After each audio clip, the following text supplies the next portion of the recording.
Is this your laptop playing the music? Okay. So continuing on, we're running ahead of schedule, which is good. So we're going to be cognizant of all your time. I'd like to introduce Jennifer Kirkland to you. She's got 23 years of 911 experience, so quite a bit of experience, and she's going to talk to us about a 911 update and what's going on with that industry. Thank you. All right, everybody. Normally, I ask you to put your phones down and pay attention, but for today's event, I would like to ask you to either pick up your phone or pick up your computer, because we're going to play a little game. Now, can I make you play the game? No. Do I want you to play the game? Yes, because it makes it more fun, and also there are prizes involved. I'm not going to say they're fabulous prizes, but they're prizes, okay? So I just heard a whole bunch about how you don't click on random QR codes, so if you don't want to use the QR code, that's fine. You can go to www.kahoot.it, or you can use the QR code. You do not need to download an app for this, but if you have the Kahoot app, you can use it. What you're going to do is you're going to put in this game pin, and then you can either put in your real name or an alias if you want to remain anonymous, and play the game. You'll start to see your participation coming up on the screen here. And what I want to do while you guys are getting yourselves involved in the game, my name is Jennifer Kirkland, and I'm the State 911 Program Manager. The 911 program is housed under the Public Utilities Commission at the state, and you're like, wow, that's a really weird place to put 911. But there's a reason for that, and I will explain it as part of the game. So, for some of you, you guys know a lot about the 911 program in Colorado, and therefore, if you are competitive, this might be a really good day for you. Some of you might be learning about this for the first time, and that is totally fine. I will, maybe on purpose and maybe accidentally, give away the answers to some of the questions as we go through the game today. So if you pay attention, you might hear an answer coming up in the next couple of questions. And if you are joining us online, you are more than welcome to join into the game as well. But if you win a prize, I'm going to have to clearly figure out how to get it to you. So, all right. I do have 23, almost 24 years of experience in 911, all in Colorado. I started my career in 911 in 2001 at Vail Public Safety Communications Center as a baby dispatcher, and I did everything you could do in the PSAP. I started as a dispatcher, and then I became a supervisor, and I was the training coordinator, and I was interim director, and then I was operations manager there and responsible for everything on the operations floor. And then in 2019, I moved down to Grand Junction, and I led the communications center in Grand Junction for 3 years before I came over to the state, and I've been at the state for 2 years now, and I love it because now I get to support all the 911 centers in Colorado, and I get to regulate, well, we'll talk about that. All right. So, is everybody all set to play? Yeah, you guys good? Now, if you're competitive, this could be a lot of fun. If you're not competitive, it could still be a lot of fun. If you know the answer, great, and if not, you'll learn the answer as we go through. You get points in Kahoot by not only having the right answer, but also speed of answer. Just remember that if you answer wrong, then you obviously lose points. All right, are we all ready to go? The first one is a polling question. So it's real easy, there's no wrong answer, but it gives you a chance to kind of see how to play the game.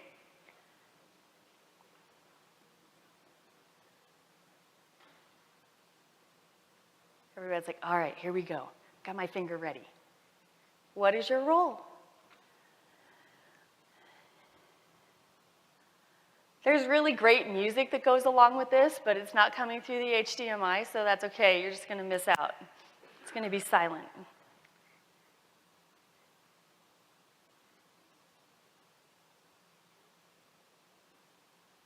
All right. So it's going to give you 20 seconds to answer, and then it's going to show you the right answer. Obviously, this is a poll, so there's no right answer, but not surprisingly, we have 60% radio people in the room. 14% IT, where are the cops? 2% cops, 12% 911, excellent, 7% fire and EMS, 5% emergency management, and my guess is that there's a small percentage of people out there for whom none of that fit, and so I apologize, but I could only do 6. So, All right, ready for the first scored question? You guys are like, yes, bring it on. All right, how many 911 centers or PSAPs are there in Colorado?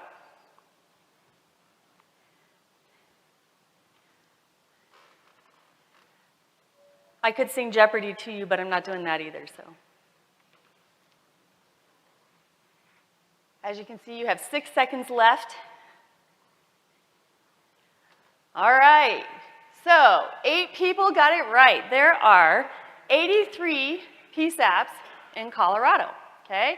That means we have 83 911 centers that are answering 911 calls. 4 of those are secondary PSAPs. A secondary PSAP is a 911 center that gets 911 calls only from other 911 centers, okay?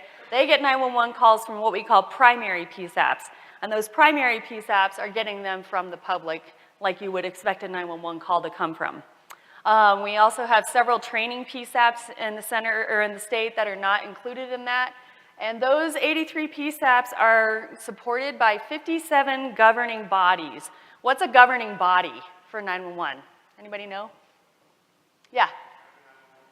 Yeah, like a county 911 board, right? It's basically a 911 authority that has the authority to assess a surcharge and support those 911 PSAPs. So we have 57 governing bodies to support those 83 PSAPs.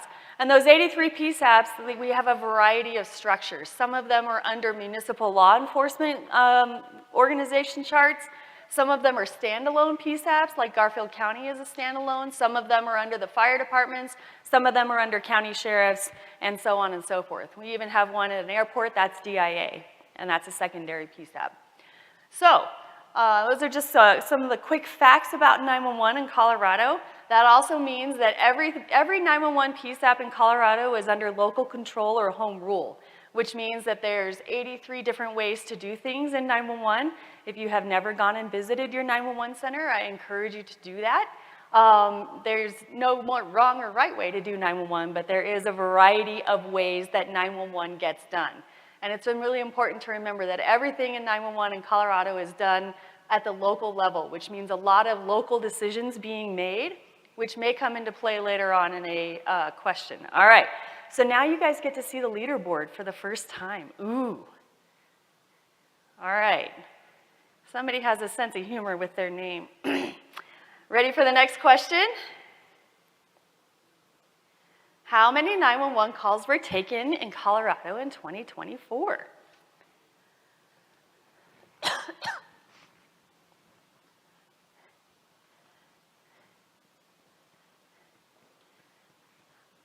We've got quite a few players playing the game, yay.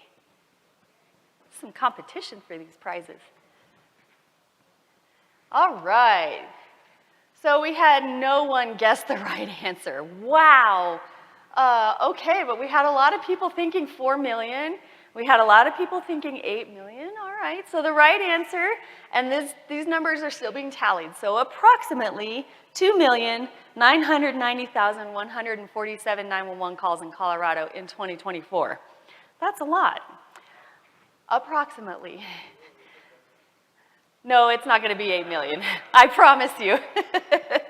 I say approximately because one of the things that my office is responsible for is putting together reports for, we have to report information to the FCC, and we also have to report information on a statewide level to the National 911 program.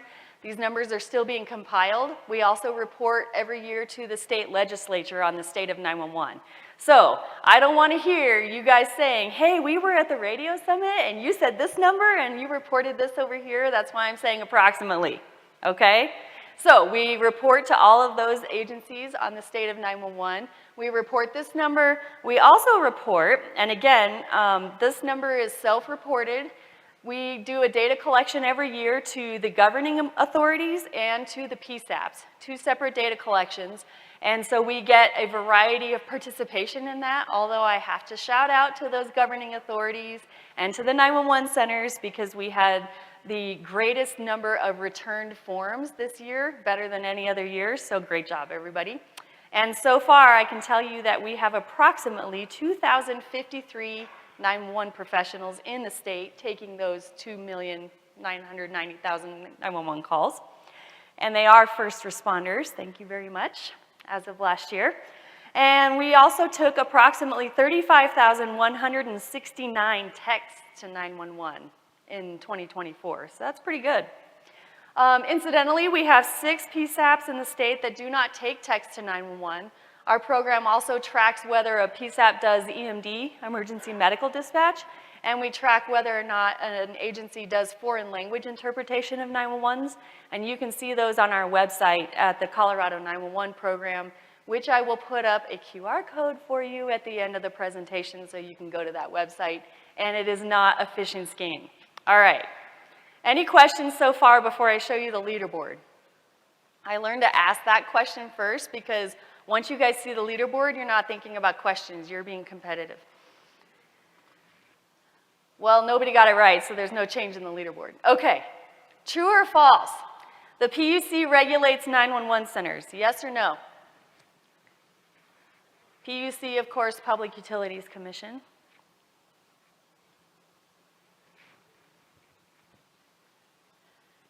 All right, those of you who said false are correct. So, we do not regulate the 911 centers. As I said, every 911 center makes its decisions about its own governance and what kind of phone system they want to buy and radios and all of that at the local level, in their own local level. And we also do not regulate what we call originating service providers. That's your T-Mobile, your AT&T, your Verizon, your CenturyLink landline, your voice over IP, your satellite. Those are all called originating service providers, and we don't regulate those either. You're like, all right, what do we regulate? Well, we regulate basic emergency service providers in Colorado. A basic emergency service provider, one, that's a Colorado-specific term. You're not going to see that term outside of Colorado. Just like there's all kinds of ways to do 911 at the PSAP level, nationwide, there's also all kinds of ways to do 911. And Colorado operates 911 on what's called a tariff basis. So we regulate the one company in Colorado that is certified to provide basic emergency service. And that process, so if I picked up my phone and I dialed 911, right? I have FirstNet, so that's an OSP.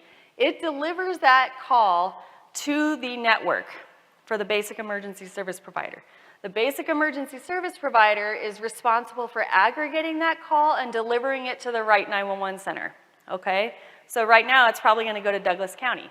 That BESP process, that kind of, here's the OSP, here's the basic emergency service, because they're aggregating and delivering that 911 call, and then here's the PSAP. The PSAP and the OSP are not regulated. This middle part where it's aggregating and delivering that 911 call, that's regulated by the PUC, okay? And so, here's the leaderboard. How'd we do? Had a little bit of movement there, okay, good job, yeah. So then the next question is, who is our basic emergency service provider?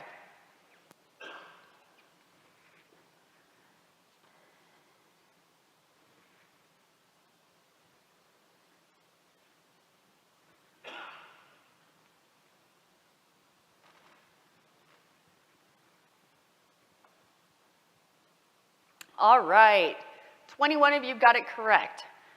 Our one certified company to provide basic emergency service in Colorado is CenturyLink, also known as Lumen. But at the PUC, we call them CenturyLink because that's how they're registered with the Secretary of State to do business. They were born out of Quest, and then, well, before that, they were US West, and now then they were CenturyLink, and now they're Lumen, and they are the ones that provide that service. So they submit tariffs, and the tariff is basically a contract that says this is what you're going to do to provide 911 service in Colorado, okay? Who has questions so far about anything we've talked about? Yeah, go ahead, Jim.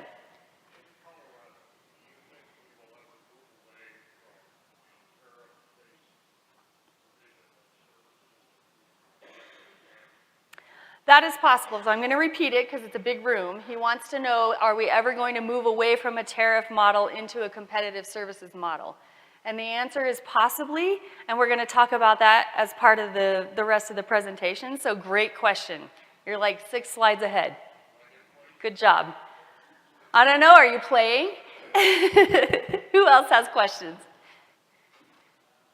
All right, you're like, just show me the leaderboard. I want to say, oh, somebody got knocked right off the leaderboard. Yeesh, all right. So, we regulate CenturyLink. What else do we regulate? Well, how many surcharge types are there in Colorado for 911?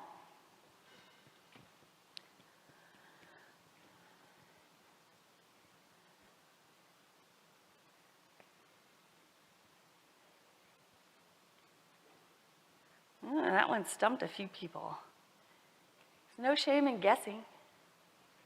All right, 14 of you got it right. So the other thing that we do at the 911 program is that we work with your surcharges. So there are 3 surcharges for 911 in Colorado. Anybody want to name them out? Who knows one? Really, a 911 surcharge.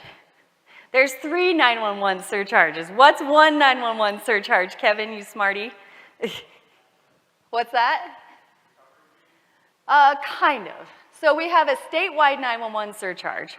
That 911 surcharge is currently showing up on your phone bills as 12 cents for 2025.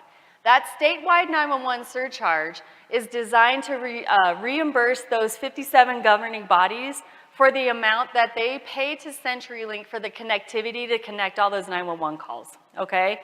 So I'm gonna use a couple of acronyms here. You may see them later on, but when 911 centers are connecting to CenturyLink, they're doing so with something called a SIP session or a concurrent session, 2 terms for the same thing, but it's basically an internet connection to an EZNet.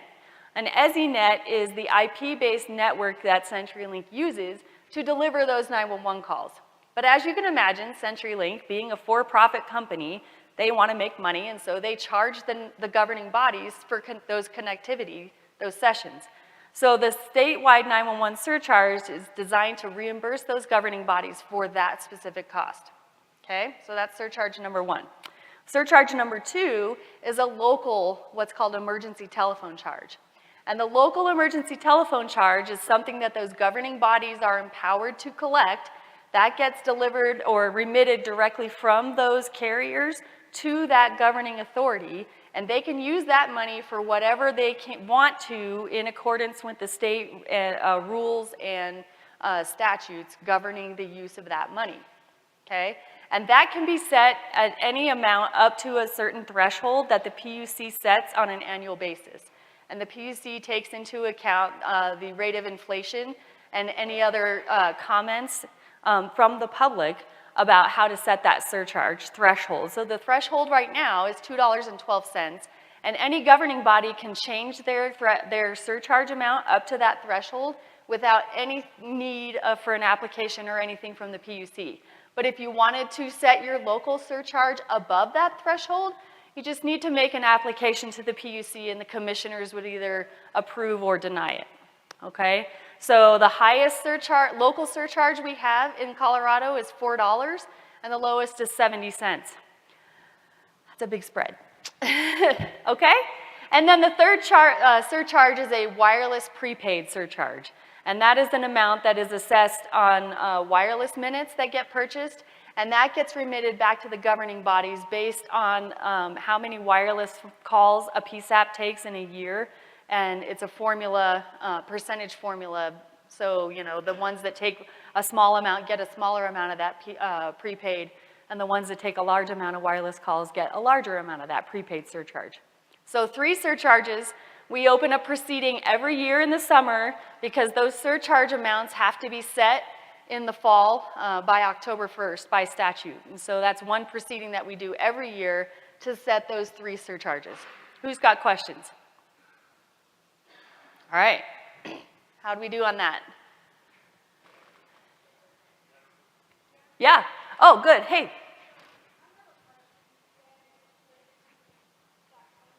Uh-huh.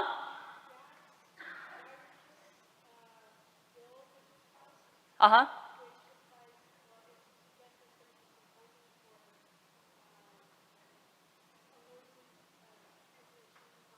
Mm-hmm. Yep, I know what you're talking about. Yep. So she's talking about Senate Bill 31, and she's talking about the wireless emergency alert bill that said that the 911 services enterprise may fund emergency alerting or emergency notification systems for the language translation for those emergency alerts. That's going to come out of the 911 services enterprise that was created in statute last year by legislation. That 911 services enterprise will be rolled into the state surcharge. So that state surcharge that's 12 cents right now might go up to 13 or 14 or 15 cents for 2026 to accommodate the proposed budget for that. Great question. You guys inadvertently got some answers for later, so you should be happy she asked the question if you were paying attention to the answers. Thank you. Thank you for the question. All right. True or false, the 911 program administers the 911 PUC Advisory Task Force.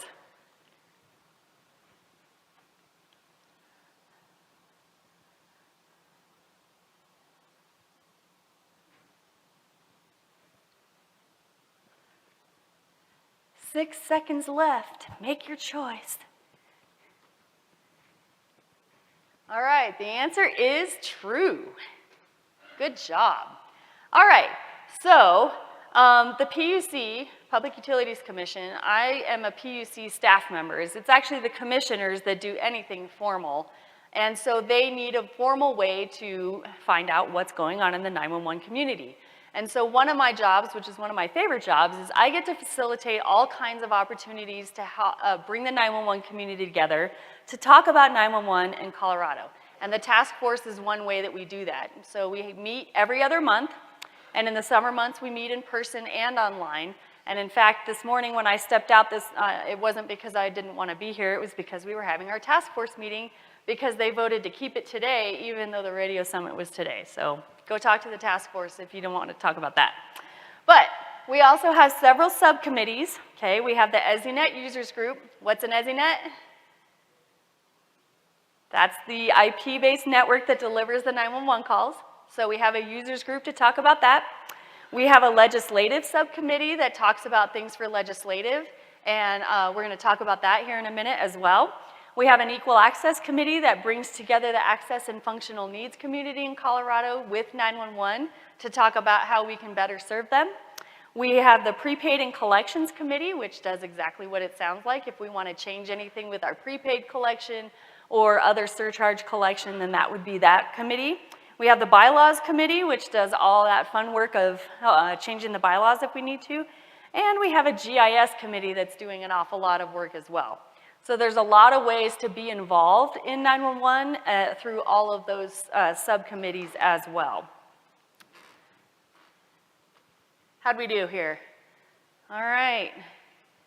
Somebody might be disqualified from participating.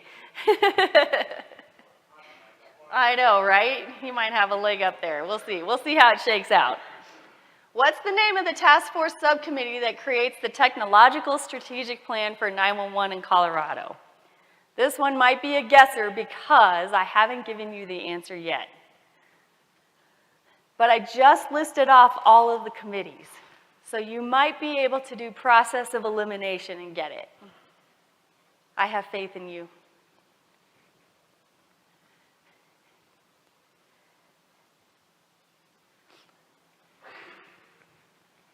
All right, we had quite a few people get it right. EZNet users group. Okay, so the EZNet users group meets every month. And every PSAP, or I'm sorry, every governing body in Colorado has a vote on the EZNet users group. And this group comes together and is talking about what we want to do next with our 911 system in Colorado. As you can imagine, just like we were talking about updating radios and making sure the DASs are updated and current and software and that kind of thing, you also want your 911 system to be fairly robust and resilient and that kind of thing. And we're also in the process of moving to something called Next Gen 911. So and we talked about Next Gen 911 last year at the Radio User Summit. Anybody here remember that? Yeah. So that's updating the 911 network into the next phase of 911 technology and taking 911 out of the legacy analog delivery environment and moving it into the IP-based environment. But when you move IP or 911 call delivery into the IP environment, what else can you now put onto that call? A whole bunch of data, right? Pictures, video, floor plans, Internet of Things. Grandpa's pacemaker can now contact 911. Okay, so instead of listening to butt dials, now you're listening to people's hearts. Smart smoke sensors, alarm calls, all of those things are possible in the next-gen 911 environment. So the EZNet Users Group has just put together an updated strategic plan to talk about how we're going to achieve the next phases of next-gen 911 in Colorado. And as you can imagine, that has to be done on a statewide level, which means that all of those 83 PSAPs and 57 governing bodies really need to be communicating with each other about how we're going to do that and what's the timeline and how are we going to pay for it and how is it going to affect each other, because gone are the days when PSAP A can operate over here in its little silo and bubble, and PSAP B over here can do the same thing, because Next-Gen 911 interconnects everybody. And so it also makes it easier for us to back each other up, but we need to know what PSAP A and PSAP B are doing. How are they operating? What kind of software can they interconnect? Are there standards? And so on and so forth. So the EZNet Users Group is where those conversations happen. And a lot of those conversations also involve some costs to the PSAPs. And so my call to action for you is, if your 911 center is not participating in the EZNet Users Group, please encourage them to do that. Who's got questions while I pull up the leaderboard?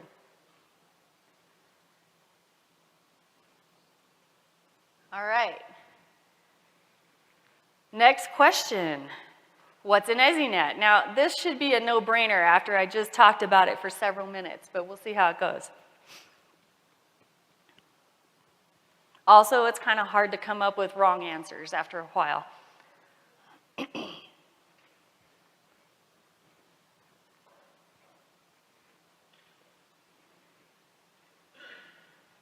All right. Oh, good. We had a very high percentage of right answers. You guys are listening. That's awesome for 3 o'clock in the afternoon on the second day. All right. So we talked about Next-Gen 911, and you guys know what an EZNet is. And an EZNet is like the very basic foundation of Next-Gen 911. It's like, this is the floor, and then we build everything else on top of that, okay?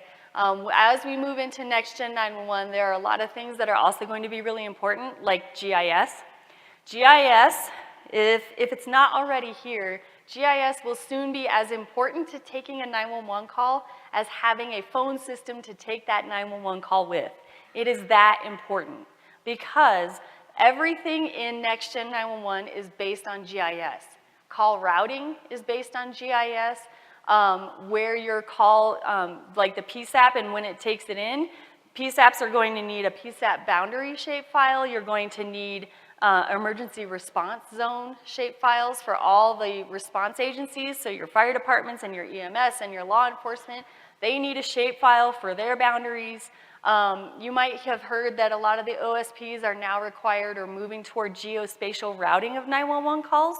And remember, that's in the OSP environment, okay? Unregulated by Colorado, they're doing geospatial routing on their own, but once it hits that BESP network, there needs to be geospatial routing there as well, okay? Otherwise, all that geospatial routing out here does nothing if there's no geospatial routing inside the network. So there's a lot of things that go into Next-Gen 911, and a lot of it is GIS based. And so I have two things to say to that. If you don't have a a public safety grade GIS support network going on, or a company or someone in your organization that can build a GIS shapefile that is public safety grade, you're going to need one. And two, if you know anybody who's looking for job security, send them into public safety GIS, because for the next 30 years, they will have a job, all right? And I do have a GIS informational series that I've put together for over the summer. It's going to be online. There's also going to be in-person options after the task force meetings in July and September. July meeting is in Garfield County, and in September it'll be in El Paso Teller. So we'll have the task force meetings in the morning, and then we'll have the GIS class in the afternoon. The next GIS informational, like the first one, starts next week. These are going to be online and recorded, and it's designed to give you all of that GIS information that you need to know as leaders or people in the IT support for PSAPs.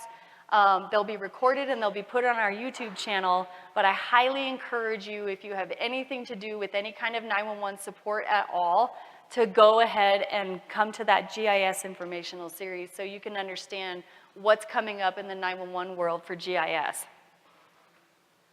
All right. Good job, Angie. 6 correct answers in a row. This one ought to be pretty easy too, since we just talked about that.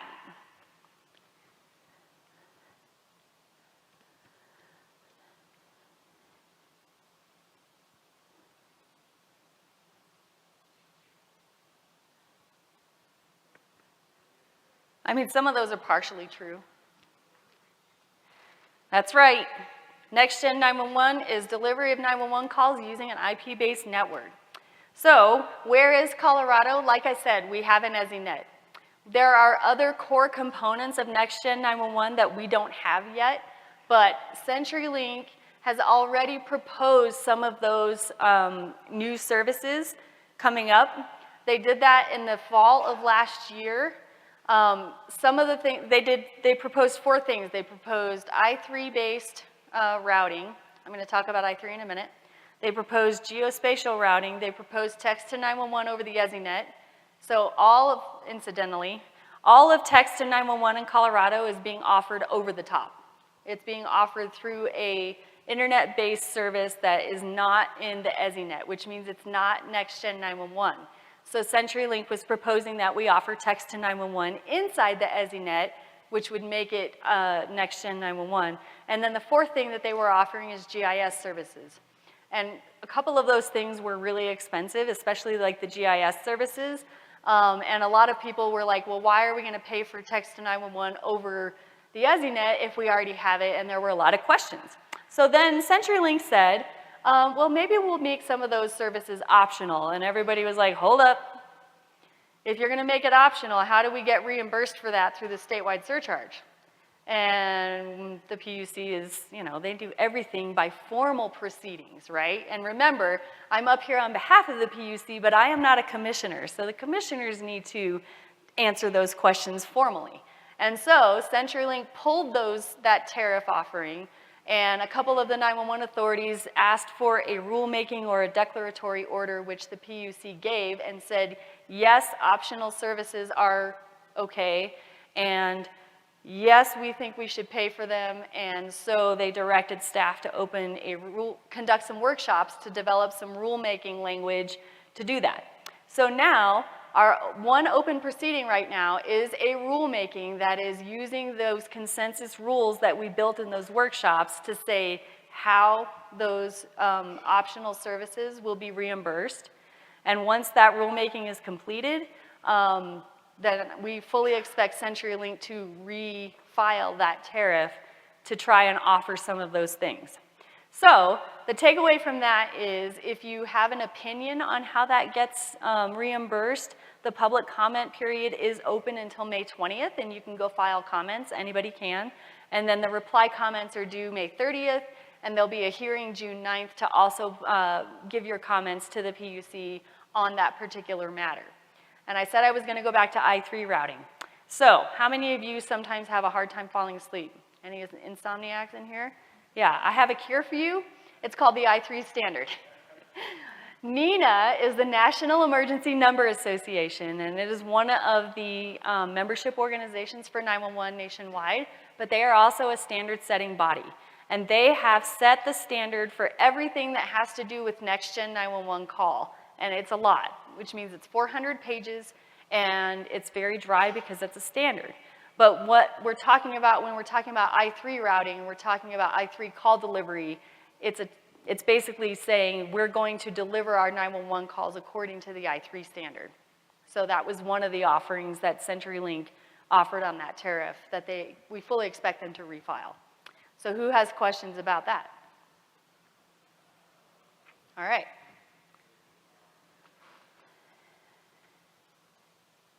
All right. CJ is making a comeback with 3 in a row. True or false, an accurate GIS data set will be as important as a phone system to 911 centers. This one ought to be easy, you guys.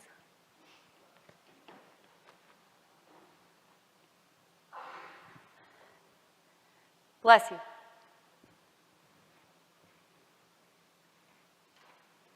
The answer is true.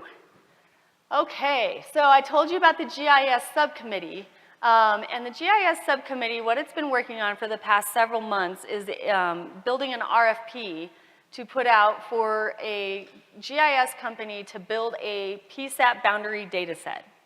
And the reason that we need a PSAP boundary data set for the entire state is so that we can go down that geospatial routing road, right? I need an accurate GIS data set, so when I call 911 from the Douglas County Fairgrounds, it can use my GIS location to route me to the right 911 center, which should be Douglas County, okay? But in order for that to happen, that GIS data set needs to be uploaded to CenturyLink and Intrado, who they subcontract with to route those 911 calls.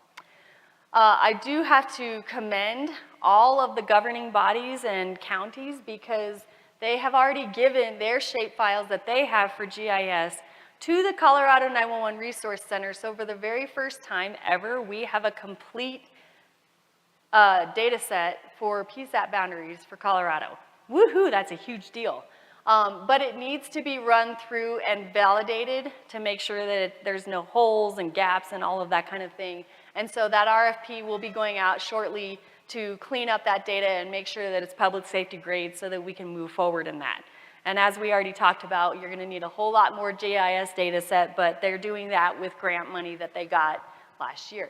So great job to you guys. You guys, almost everybody got that one right. Nice work. All right. So, turning to legislative. Which bill finally passed this year after 4 years of dedicated effort by the legislative committee?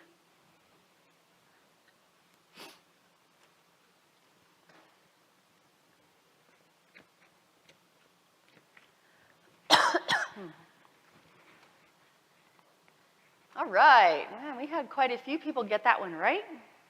Misuse of 911. So, thank you very much to a lot of people both in this room and out of it, but as of October 1st, because the governor already signed it, if you harass a 911 center by calling 911 or an admin line and you do not have a legitimate 911 need, you can be charged with a misdemeanor. Thank you very much. All right. But all of these other things, they were not necessarily the right answers for the question, but these are also things that the Legislative Committee has been working on. The 911 Services Enterprise, so the lady over here who was asking that question, the 911 Services Enterprise was created last year in the legislative session, and what it did was create the state's first statewide funding mechanism for 911. It is required to, they can submit a request for a budget to go into that statewide surcharge.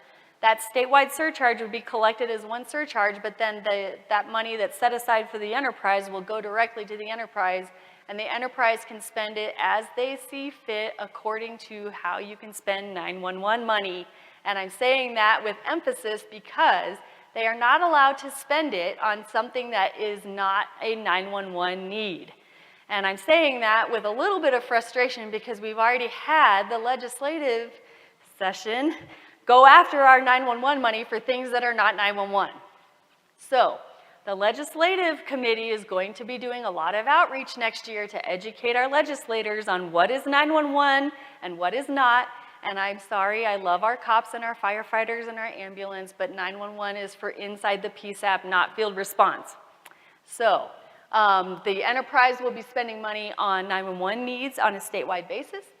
Let's talk about 911 as first responders. So that was done last year. House Bill 241016 officially designated 911 as first responders, which is a huge deal.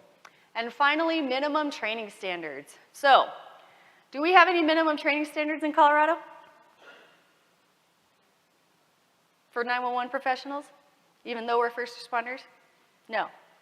We're one of 8 states that does not have any minimum training standards, which means that I could grab a whole bunch of people and start us up and say, you know what, we're gonna be a 911 center. I could go to CenturyLink, order some concurrent sessions, and I could stick a bunch of people under a headset and say, here's the radio, and here's the phone, and here's how you answer both, and go answer your 911 calls. That is not happening in Colorado, but it could, because we don't have a minimum training standard, but I have a very big accomplishment to share with you guys. So last year, the Managers Directors Forum at the State 911 Conference charged the Colorado Training Standards Institute to come up with a minimum training standard. The Colorado Training Standards Institute was started in 2014 by a group of committed people, and they, over the course of a couple of years, with consensus from 911 centers across the state, built a 40-hour curriculum for telecommunicators so that every telecommunicator in Colorado had the opportunity to have a basic level of training. We put together 3 classes and offered it before COVID said, no, you can't meet in person anymore, at which point we gave all that material to any 911 center in Colorado who wanted it for free. Incidentally, NENA, remember that National Emergency Number Organization, decided they wanted to put together an online basic class, and guess where they came for the material? That would be Colorado. So, yesterday at this year's Managers Directors Forum, the CTSI, Colorado Training Standards Institute, presented their draft minimum training standards for Colorado. It was an overwhelming, resounding, yes, this standard is what we want to be our voluntary minimum training standard, and this is the farthest that Colorado's ever gotten to having a minimum training standard on paper. So I think it's a huge deal, and I'm super proud of everybody, and we'll be moving on to make sure that we have as many people adopting that as possible. There are 2 free options for to meet those minimum standards as well, and I just could not be more proud of the community for getting that done. So here's another one. I said this about 4 minutes ago. How many states have no minimum training standards for 911?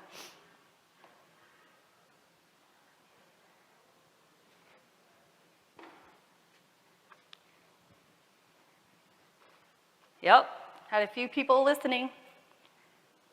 It's all right, we're one step closer.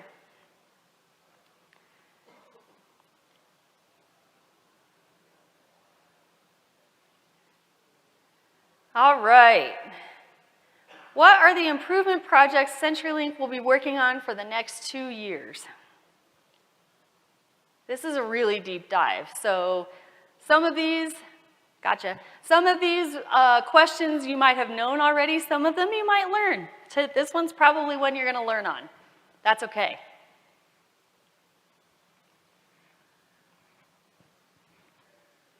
All right. We have a lot of people who either knew the right answer or are good guessers.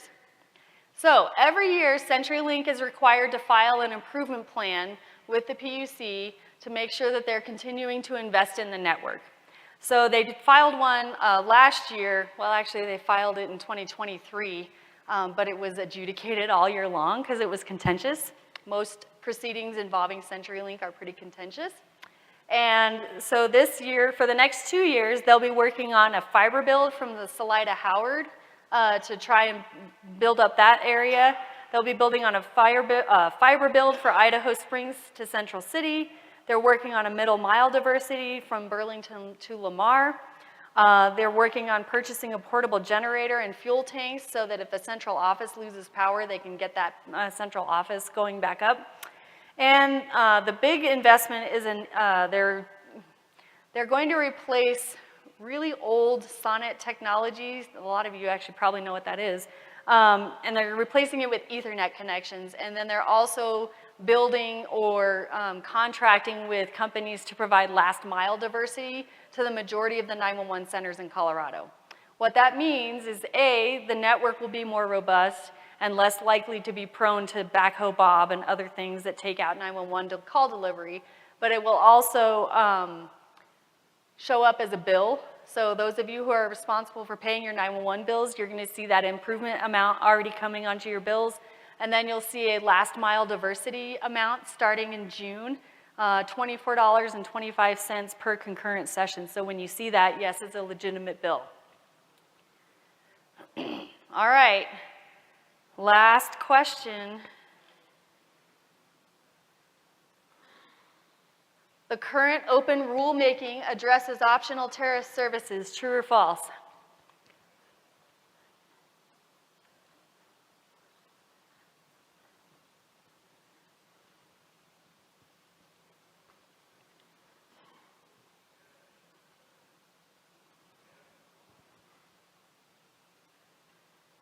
That is true. And again, you can put in your comments anytime between now and May 20th. All right, so how'd we do? Who was the D? You got to raise your hand so I can bring your prize. Maybe they were online. Who was CJ? Maybe also online. And I would hope that hubby was Justin, or else I got problems. All right. So, thank you for playing.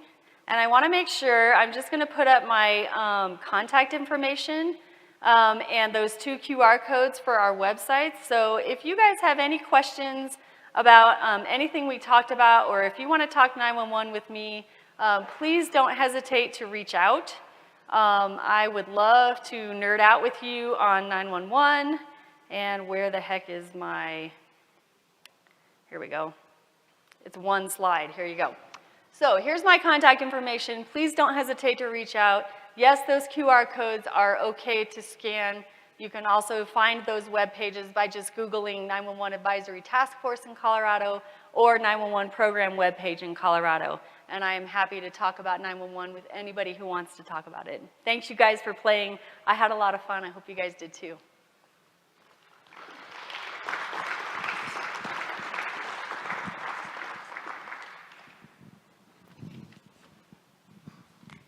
Thanks. Okay, the interaction was actually kind of a nice change, wasn't it?